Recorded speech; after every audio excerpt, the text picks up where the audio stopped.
Now we're going to take a bit of a closer look at arrays and array methods. Some very common array methods. All right, so let me start by creating an array. And it's just going to be an array of numbers.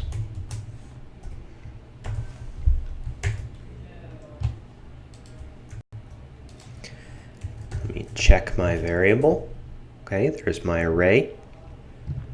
We've already used arrays to quite a bit, especially in conjunction with for loops. Okay, so we know that arrays have a length property, for example, numarray.length, and it returns 6. Not the last item in the array, but the number of items in the array. There are 6, 1, 2, 3, 4, 5, 6 numbers in this array. So numarray.length, any array, .length returns a number. Any array, .length returns one static digit, one static number, one static integer. And all of that is the length of the array, the number of items in the array. If I expand my array in my console, I even see length 6. Okay, now does this syntax look familiar to you in any way? It should.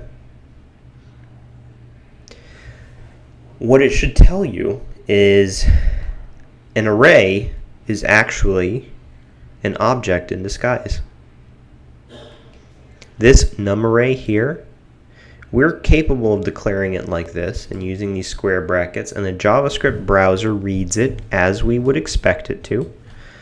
But what the browser is actually seeing is an object with a 0 property equal to 1, and a 1 property equal to 2, and a 2 property equal to 3, 3 property equal to 4, 4 property equal to 5, 5 property equal to 6, and finally a length property equal to 6.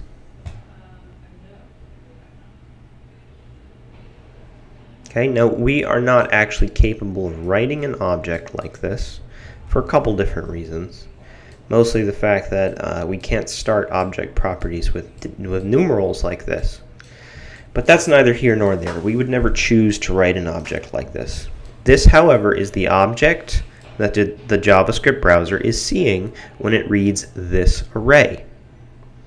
Okay, so when we access numarray at the 0 index and it returns 1, it's actually accessing numarray.0, basically. But that doesn't work for us. Arrays cannot be read that way. However, this is exactly what's happening here. It's accessing the value of the property at the value of the 0 property, the value of the item at the 0 index of the array. Because an array is nothing but a disguised object. Now the most important takeaway here is not how the indexes work. I think we're all pretty comfortable with indexes. They go from 0 up to infinity and increment by 1 for every item in the array. More important is that length property. Okay, this length property is simply a property of the array, and it contains one number. There's nothing dynamic about this except that it will change to reflect how many items are in the array. Okay, we cannot use .length. It's not a function. It doesn't perform some greater calculation. We simply use it to determine the length of an array, the number of items in an array. And it always, always, always will return a number. The data type which an array.length returns is a number. Okay? I've seen this be a great point of confusion for a number of students, so please try to get comfortable with that idea. Dot length is a static number. All right, so some other useful array methods are, let me create a new array with a couple of strings.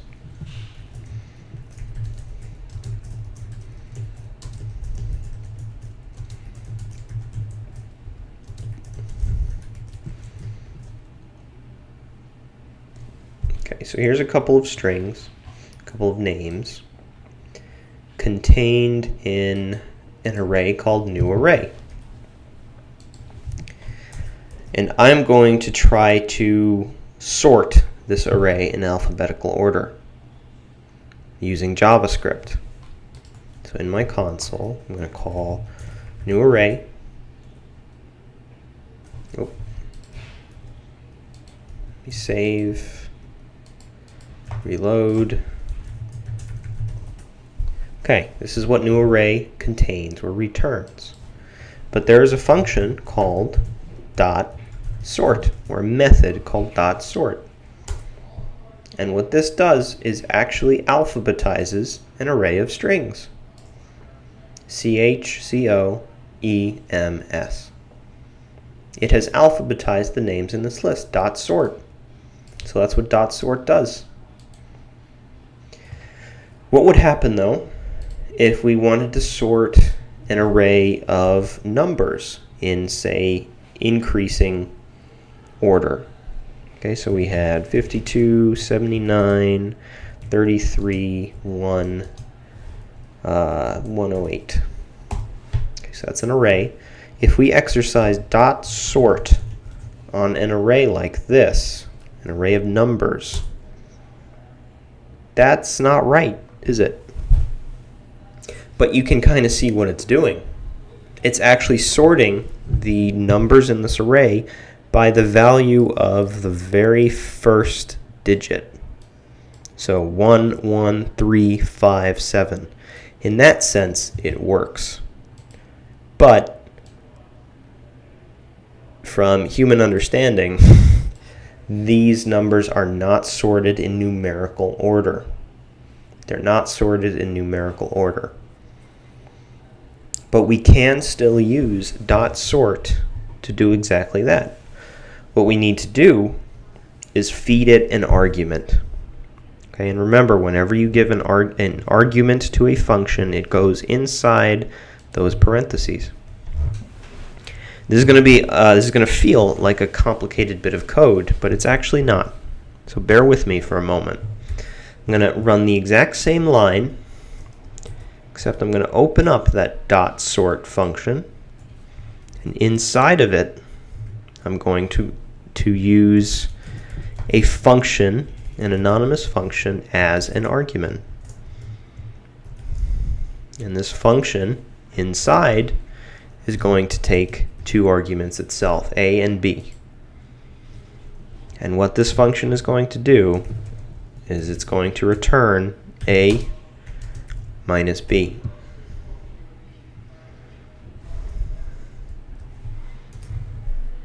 Okay, let's just see if this works first. It does. It does exactly what we wanted. 1, 33, 52, 79, 108.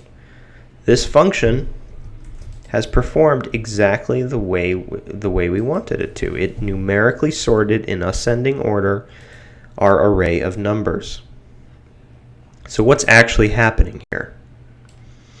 Well, this function AB return a minus b, is the argument which has been fed into dot sort. Okay, we used a function as an argument. To understand what this function is doing is not strictly necessary at this point, but I'm going to tell you what it's doing. What it's doing is it is running this function AB on every two numbers in this array. So it plugs in 52 for A and 79 for B, and it returns the greater of the two. And it does that for every possible two-number combination in this array until it figures out which is the least number, and which is the greatest number, and which is the second least number, and which is the second greatest number, until it has all of these numbers in numerical order, and then it spits out the resulting array. Okay, so that's all more complicated than you need to think about right now. This is one of those few moments where you might just want to memorize something like this. And I'm not saying you don't need to understand how this is working. I'm just saying that it's a little above the pay grade right now. So if you want to dig into this and do some research and figure out precisely what's going on, I say go for it, by all means. But this is one of those functions that is best memorized as a shortcut for numerically sorting an array. And if this feels complicated to you, let's simplify it a little bit. I'm going to cut out this array and replace numarray with it. I'm going to get rid of new array. Okay, so now our numerical array, which needs to be sorted, is contained in the numarray variable. And that is the variable on which I'm going to exercise the sort function. And the argument in the sort function is going to be, I'm going to call it ascending order, var ascending order. And I'm going to store the function AB, return A minus B, inside the ascending order variable. There's no reason why I can't do that. There's no reason why I can't store a function in a variable. Okay? And then I'm simply going to insert ascending order into dot sort. And let's console log this whole thing. See if it still works. It still works. There you go. Okay, so if this is an easier method for you to approach sorting an array of numbers into numerical order, completely fine. The big takeaways so far: dot sort is excellent at alphabetizing an array of strings. It's excellent at alphabetizing an array of strings. In order to numerically sort an array of numbers, we need an additional function that's not too complicated. It's pretty simple to remember, pretty straightforward. We need an additional function used as an argument for that dot sort method. Okay? The other big takeaway, it's completely all right to store a function inside of a variable. All right, so that's ascending order. What if I wanted to sort it in descending order? Well, let's bring this back. Let's create a descending order variable. And in this, we're going to want pretty much the same function, almost identically the same function as before. But instead of returning A minus B, we're going to return B minus A.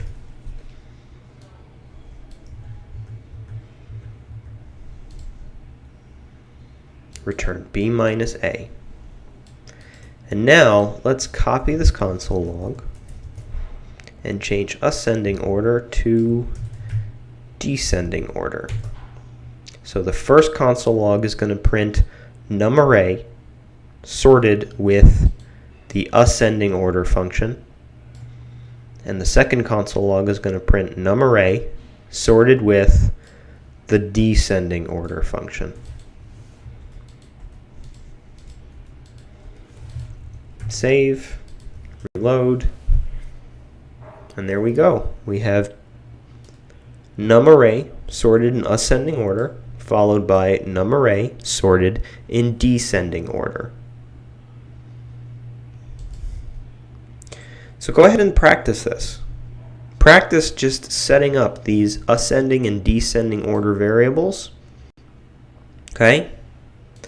And then try them out on arrays of numbers that you just make up as you go.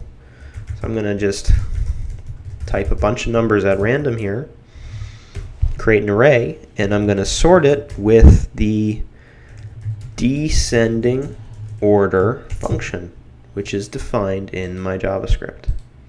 And if I hit enter, it sorts that array in descending order. Let's try it again with another random array of numbers.